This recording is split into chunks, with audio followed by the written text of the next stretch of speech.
So, what beautiful machine that is. You know, we're getting one. Yeah, it's, when we put the new strong in, there's one that's in the hand, so.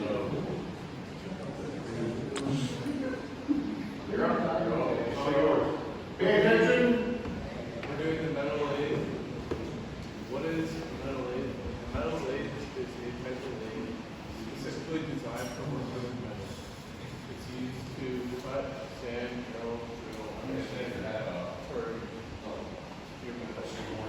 Your piece of metal gets blended into the machine, then the machine spins the piece around and you use other tools to sand, cut, drill, etc.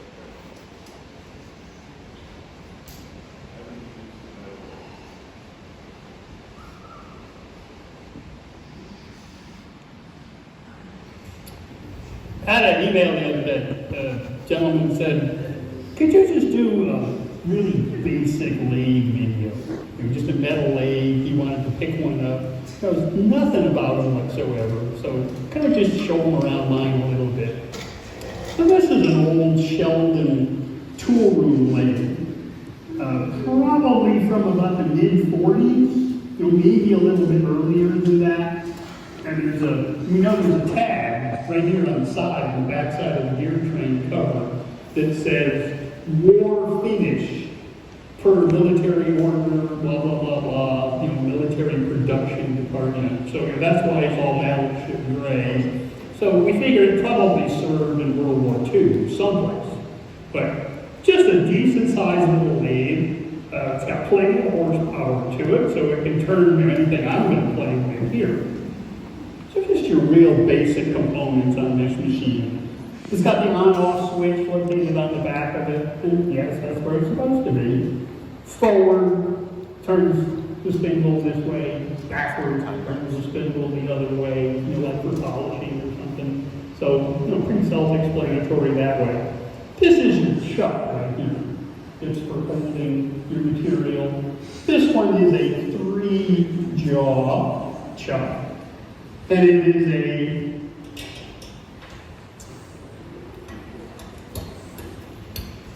it's what they call an auto scroll, or an auto scroll, I think it is.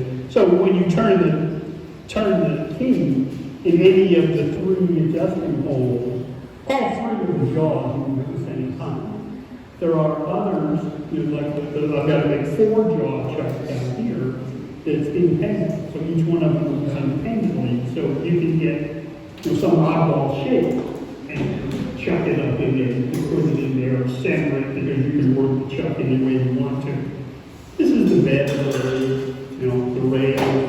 This is what the carriage moves on the rail back and forth on the bed. This is the apron that moves back and forth in front of the machine and the back of the machine. It holds the tool holder, and this is what the tool holder looks like. You've got set screws here to hold this part. It holds the cutting edge, it holds the cutting insert. And this is an adjusting wheel to adjust it up or down in the tool holder, so you can adjust it up or down, so you're not too high or too low on your stop. Now on this machine, because it's set up for threading, you can turn threads into this and make a big old nut and make a big bolt out of it. So that's what some of this is for. This is a speed adjustment for this little turn screw.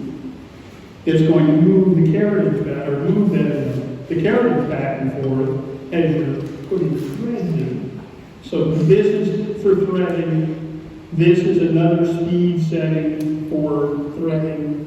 And this is to engage a different set of gears inside the gear train gear to slow everything way down. So your stock is just going to barely be turning, and you'll be able to cut threads and just move them along. This lever right here is to set the direction of the feed screw. Down turns one way, up turns the other way. So on the back side of the machine, this is called a tail stock. Basically, it just holds the tail end of the stock. You've got something long, in the chuck, you don't want it wobbling around out at the far end of it. So you would slide this over, and it would help hold the end of the stock to keep the stock centered. So you would just slide this in, basically, tighten up the little nut, the set nut on here, keep it, lock it down and keep it from moving. And then you've got an adjusting wheel to shove this live center. And this is called a live center because this will turn. It's got a little bushing inside of it. So when your stock is turning, this is turning also. So a live center, as opposed to a static or a dead center, is just a point. And your stock rubs up against it, and it just kind of helps keep things from wobbling too much. So you would just tighten down this lock nut right here, and just run your center into your stock, lock it down that way. Now we can start turning. So let's do that. So basic safety applies. Put some glasses on, no gloves, moving parts, moving machinery, the feed screw and what have you. No gloves. You don't want anything getting hung in there. No loose shirt. You don't want a button-down shirt flapping in the breeze or something, because this is whirring around and it'll jerk you right inside there. Danger, danger, danger.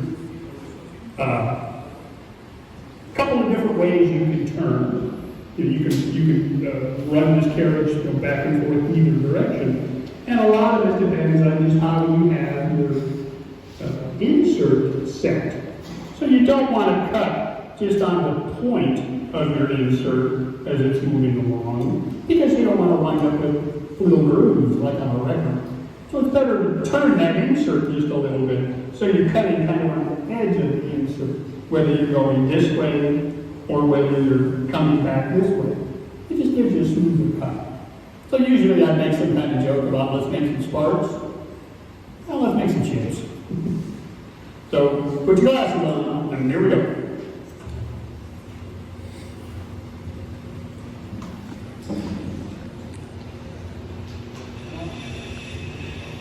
Now, you can feed this by hand, like I'm doing here.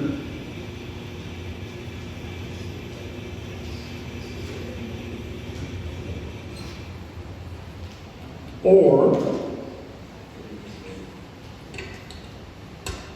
with the auto feed on this machine,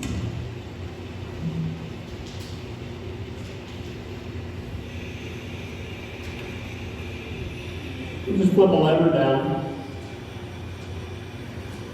and now it'll feed all by itself. And you can adjust the speed of this with this adjustment, or even this adjustment. Here's a good example right there. So you can definitely see the difference, not only between where I was hand feeding it, and then I stopped, and you can see a groove, or just a little line, and then this nice, shiny, smooth surface where I turned the auto feed on slowly, and then when I made this coarse adjustment, and it really sped up fast, and you can see now it's starting to cut threads. It's starting to cut a groove in there, which is basically just cutting thread. If I'd gone deeper with it and sped up the machine even more, it would have a thread going there. So that's just a basic look at a machine blade, metal blade. It all depends on which ones you find. You can go looking for an old, good old one somewhere. Lots to learn before you buy an old one. Make sure you know what you're looking at before you pick one up. Or you can buy a small, new one for a little bit more. You can get a little tabletop one for turning little tiny parts. Those are fun to learn on. And they're not too expensive to play with, start off with and play with.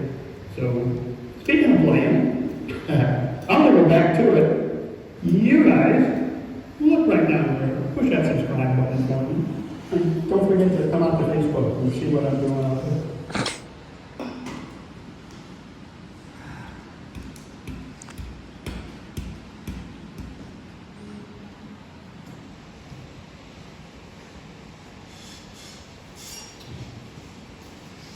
So for protective equipment, you want eye protection like glasses, you want clothes, tip, shoes, and you obviously just want clothes, nothing getting around.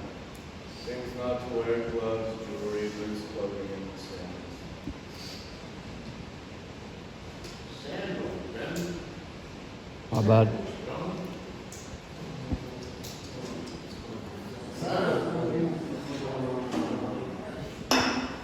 Is that it? Short?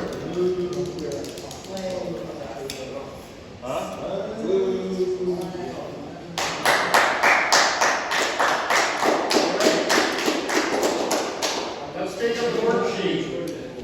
What do you use metal lathe for? Metal. What's that? Round. Does anybody know of a situation in the auto industry that you might use a lathe? What's that? Has anybody ever heard of being, so your discs on your brakes? Back in the 80s, they used to actually put them in a machine like a lathe and flatten them out. Now it's gotten so cheap that you just buy new ones, but they used to machine them, which was really like a lathe. Because as your disc brakes wear, they get grooves in them, and a lathe will kick them out. Somebody explain to me how the